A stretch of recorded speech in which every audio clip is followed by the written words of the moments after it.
The lord. మన ప్రభువును ప్రియరక్షకుడైన యేసుక్రీస్తు వారి అతి ప్రశస్తమైన నామంలో మీ అందరికీ ఉదయకాల శుభాభివందనములు తెలియజేస్తూ ఉన్నాను. ఈ దినము కొరకు ఏర్పాటు చేయబడిన పాత నిబంధన పాఠ్య భాగము ప్రవక్త అయిన ఇర్మియా గ్రంథము 31వ అధ్యాయము 3వ వచనము. విడువక నీ ఎడల కృప చూపుచున్నాను. ఈ వాక్యమును మనము గమనించినట్లయితే దేవుడు తన ప్రజల ఎడల కలిగి ఉన్న శాశ్వత ప్రేమను, జాలిని వ్యక్తపరుస్తూ ఈ మాటను పలికినట్లుగా మనము చూస్తూ ఉన్నాము.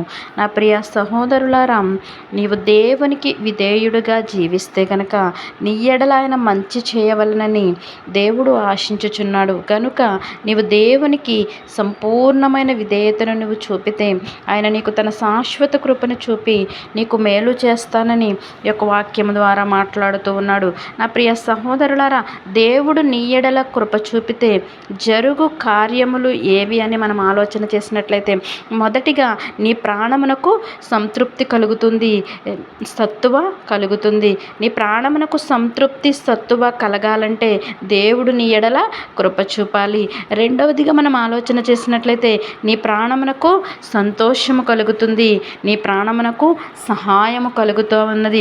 దేవుని కృప విడువక నీ ఎడల చూపినప్పుడు నీ ప్రాణానికి సంతోషము కలుగుతూ ఉన్నదంట, సహాయము కలుగుతూ ఉన్నదని దేవుని యొక్క వాక్యము సెలవిస్తూ ఉన్నది. మూడవదిగా మనం ఆలోచన చేసినట్లయితే నీ ప్రాణమునకు సంరక్షణ కలుగుతూ ఉన్నది, నీ ప్రాణమునకు సఫలత కలుగుతూ ఉన్నదని దేవుని ఈ వాక్యము ద్వారా మాట్లాడుతూ ఉన్నాడు. దేవుని కృప నీ ఎడల విడువక చూపాలంటే నీవు దేవుని ఎడల విధేయత కలిగి ఉండాలి.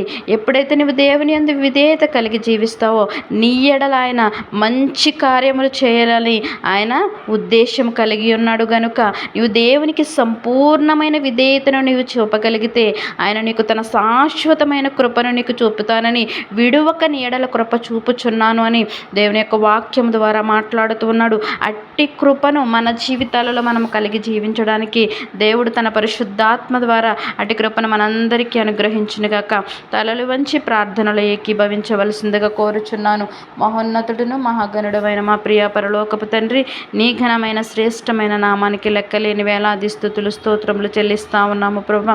ఈ దినాన తండ్రి, విడువక నీ ఎడల కృప చూపుచూ ఉన్నానని నీ వాక్యము ద్వారా మమ్మల్ని ధైర్యపరిచిన విధానానికి నీకు స్తోత్రములు ప్రభువా. అయా ఈ దినమంతయు నీ రెక్కల కింద మమ్మల్ని దాచమని అడుగుచూ ఉన్నాను తండ్రి. నీ కృపను పొందుకునే విధముగా తండ్రి, నీ ఎడల మేము విధేయత కలిగి నీకు లోబడే జీవితాలు మేము కలిగి జీవించడానికి సహాయము దయచేయమని అడుగుచున్నాను.